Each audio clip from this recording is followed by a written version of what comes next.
Si está enfermo con el COVID-19 o cree que podría haberlo contraído, tome medidas para ayudar a proteger a las personas para que no se enfermen. Quédese en casa, excepto para buscar atención médica.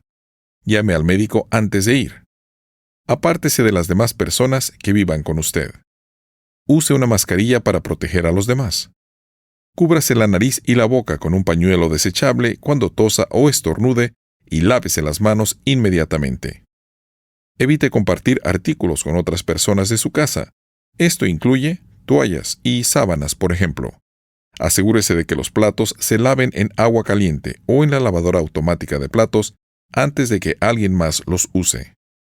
Preste atención a cómo se siente. Si empieza a tener dificultad para respirar o está preocupado por su salud, llame al médico. Para más información visite cdc.gov/coronavirus-es.